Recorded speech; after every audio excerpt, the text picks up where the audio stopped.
আসসালামু আলাইকুম। সবার আগে বাছাই করা 10টি আন্তর্জাতিক খবর জানিয়ে দেব। প্রথমেই থাকছে শিরোনাম, তবে তার আগে অনুরোধ থাকবে ভিডিওটিতে একটি লাইক দিবেন। ফিলিস্তিন জিন্দাবাদ জানিয়ে দিব হাতে থাকা সর্বশেষ আপডেট আন্তর্জাতিক সংবাদ। প্রথমেই সংবাদ শিরোনাম, 22 বছর পর সন্ত্রাসী তকমা থেকে তালেবানকে বাদ দিল রাশিয়া। এরপর জানিয়ে দিব যে শর্তে সব জিম্মিকে মুক্তি দিতে প্রস্তুত হামাস। এদিকে লেজার ক্ষেপণাস্ত্রে বড় সাফল্য ইরানের। আরও জানিয়ে দিব ইয়েমেনের সমুদ্র বন্দরে যুক্তরাষ্ট্রের বিমান হামলা, নিহত 38। সর্বশেষ জানিয়ে দিব ইরানের পারমাণবিক কর্মসূচিতে হামলা চালানোর ইসরায়েলি পরিকল্পনা ফাঁস। এতক্ষণ শুনছিলেন সংবাদ শিরোনাম, এবারে বিস্তারিত। তবে অনুরোধ থাকবে ভিডিওটিতে একটি লাইক করবেন এবং কমেন্ট করে জানিয়ে দিবেন কোন জেলা থেকে আপনি আমাদের এই ভিডিওটি দেখছেন। 22 বছর পর সন্ত্রাসী তকমা থেকে তালেবানকে বাদ দিল রাশিয়া। 22 বছর পর আফগানিস্তানের শাসক দল তালেবানের ওপর থেকে সন্ত্রাসী তকমা প্রত্যাহার করল রাশিয়া। এতে আফগানিস্তানের শাসক গোষ্ঠীর সঙ্গে রাশিয়ার স্বাভাবিক সম্পর্কের পথ সুগম হল। স্থানীয় সময় বৃহস্পতিবার 17 এপ্রিল নিষিদ্ধ সন্ত্রাসী গোষ্ঠীর তালিকা থেকে তাদের নাম সরিয়ে নেওয়ার রায় দেন দেশটির সুপ্রিম কোর্ট। খবর রয়টার্সের। 4 বছর আগে দ্বিতীয়বার আফগানিস্তানের ক্ষমতা গ্রহণকারী তালেবানকে 2003 সাল থেকে সন্ত্রাসী গোষ্ঠী হিসেবে তালিকাভুক্ত করে রাশিয়া। এতদিন পর্যন্ত গোষ্ঠীটির সদস্যদের সঙ্গে যোগাযোগ করা রাশিয়ার আইন অনুযায়ী ফৌজদারি অপরাধ ছিল। গত বছর রাশিয়ার নতুন আইনে কোনো সংগঠনকে সন্ত্রাসী তালিকা থেকে বাদ দেওয়ার এখতিয়ার আদালতকে দেয়া হয়। সম্প্রতি তালেবানের সাথে সম্পর্ক গভীর করেছে মস্কো। সংগঠনটির প্রতিনিধিরা বিভিন্ন আন্তর্জাতিক ফোরামে অংশ নিতে একাধিকবার রাশিয়া সফর করেছে। এর আগে 2021 সালে যুক্তরাষ্ট্র নেতৃত্বাধীন পশ্চিমা সামরিক বাহিনী আফগানিস্তান ছেড়ে চলে যাওয়ার পর আগস্টে দেশটির ক্ষমতার দখল নেয় তালেবান। যদিও কোনো দেশই এখনো তালেবান সরকারকে স্বীকৃতি দেয়নি, তবে স্বীকৃতি না দিলেও কাবুলে বর্তমানে চীন, ভারত, সৌদি আরব, সংযুক্ত আরব আমিরাত, কাতার এবং ইরানের দূতাবাস রয়েছে। তালেবানের অধীনে 2023 সালে আফগানিস্তানে প্রথম রাষ্ট্রদূত নিয়োগ করে চীন। যে শর্তে সব জিম্মিকে মুক্তি দিতে প্রস্তুত হামাস। ফিলিস্তিনের গাজায় স্থায়ী যুদ্ধ বন্ধ ও ইসরায়েলি সেনাদের সরিয়ে নেওয়ার বিনিময়ে সব বন্দীকে ছাড়তে প্রস্তুত হামাস। দলটির শীর্ষ এক নেতা দখলদার বাহিনীকে নতুন এক প্রস্তাবে এমনটা জানিয়েছেন। বৃহস্পতিবার 17 এপ্রিল টেলিভিশনে সম্প্রচারিত এক ভাষণে হামাসের সিনিয়র নেতা ও আলোচনাকারী দলের প্রধান খলিল আল হাইয়া এসব কথা বলেন। খবর রয়টার্সের। তিনি বলেন, হামাস অন্তর্বর্তীকালীন কোনো চুক্তিতে সম্মত হবে না। খলিল আল হাইয়া বলেন, গাজা যুদ্ধের স্থায়ী অবসান, ইসরায়েল কর্তৃক বন্দী ফিলিস্তিনিদের মুক্তি এবং গাজার পুনর্গঠনের বিনিময়ে প্রতিরোধ যোদ্ধাদের হাতে আটক বাকি সব জিম্মিকে মুক্তি দিতে অবিলম্বে বিস্তৃত প্যাকেজ আলোচনায় অংশ নিতে প্রস্তুত। নেতানিয়াহু ও তার সরকার রাজনৈতিক এজেন্ডার অংশ হিসেবে গাজা যুদ্ধ অব্যাহত রাখতে চায় বলেও অভিযোগ করেন হামাসের এই নেতা। তিনি বলেন, স্বল্পমেয়াদী যে কোনো চুক্তি নেতানিয়াহুর গণহত্যাকে লুকিয়ে রাখার কৌশল হবে।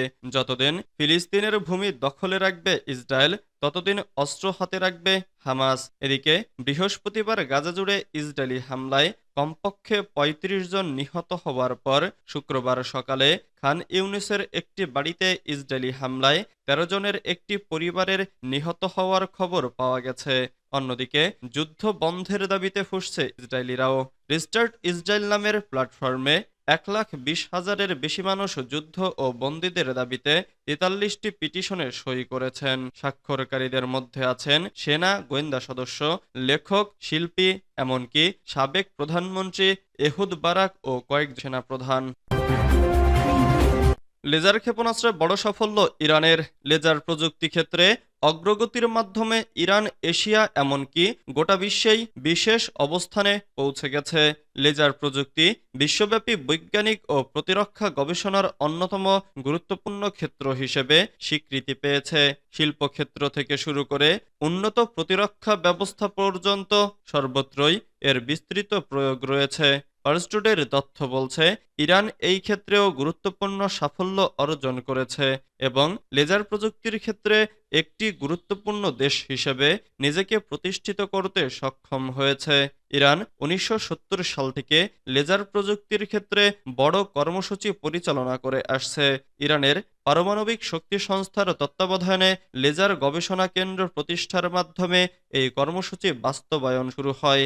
এই সময়ের মধ্যে নানা ধরনের লেজার তৈরি করেছে, গ্যাস লেজার, সেমিকন্ডাক্টর লেজার এবং বিভিন্ন উচ্চ ক্ষমতাসম্পন্ন লেজার সহ বিভিন্ন ধরনের লেজার উৎপাদনে দক্ষতা অর্জন করেছে। ২০১৭ সালের মিউনিক প্রদর্শনীর মতো আন্তর্জাতিক প্রদর্শনীতেও অংশগ্রহণ করেছে ইরান। মৌলিক প্রযুক্তিতে স্বনির্ভরতা অর্জনের অংশ হিসেবে এক্ষেত্রেও ইরান অগ্রগামী হয়েছে। ২০২০ সালের ডিসেম্বরে ইরান সফলভাবে ১০ কিলোওয়াট ক্ষমতাসম্পন্ন লেজারের পরীক্ষা চালায়, যা ইরানকে উচ্চ ক্ষমতাসম্পন্ন লেজার উৎপাদনে বিশ্বের শীর্ষ ৫টি দেশের একটি হিসেবে পরিচালিত করে তুলেছে। এছাড়া ইরান ২০২২ সালে বিনা লেজার নিয়ন্ত্রিত ক্ষেপণাস্ত্র বিনা এর পরীক্ষা চালিয়েছে, যা সামরিক অস্ত্রে লেজার প্রযুক্তি সংযুক্ত করার ক্ষেত্রে দেশটির ক্ষমতার নির্দেশ হিসেবে গণ্য হচ্ছে। ইয়েমেনের সমুদ্র বন্দরে যুক্তরাষ্ট্রের বিমান হামলা, নিহত ৩৮। ইয়েমেনের একটি সমুদ্র বন্দরে হামলা চালিয়েছে যুক্তরাষ্ট্রের সামরিক বাহিনী। এতে স্বাস্থ্যকর্মী সহ অন্তত ৩৮ জন নিহত হয়েছেন। আহত হয়েছেন আরও শতাধিক। বৃহস্পতিবার ১৭ এপ্রিল রাতে লোহিত সাগরের রাশা ইসা বন্দরে এ হামলা চালায় মার্কিন বাহিনী। খবর বিবিসি ও আল জাজিরার। যুক্তরাষ্ট্রের সামরিক বাহিনী দাবি করেছে তারা ইয়েমেনে ইরান সমর্থিত সশস্ত্র গোষ্ঠী হুথিদের একটি জ্বালানি টার্মিনালে হামলা চালিয়েছে। হুথিদের প্রতি বাইরের সরবরাহ ও অর্থায়ন বন্ধে হামলাটি চালানো হয়েছে। ১ মাস আগে হুথিদের বিভিন্ন স্থাপনায় হামলা চালানো শুরু করে যুক্তরাষ্ট্রের বিমান বাহিনী। এরই ধারাবাহিকতায় বৃহস্পতিবারের ঘটনাটি ঘটল। ইয়েমেনে সৌদি আরব ও পশ্চিমা সমর্থনপুষ্ট সরকারের বিরুদ্ধবাদী হুথিদের ঠেকাতে বহু বছর ধরে আক্রমণ শানাচ্ছে ওয়াশিংটন, রিয়াদ ও তাদের মিত্ররা। ইরানের পারমাণবিক কর্মসূচিতে হামলা চালানোর ইসরায়েলি পরিকল্পনা ফাঁস।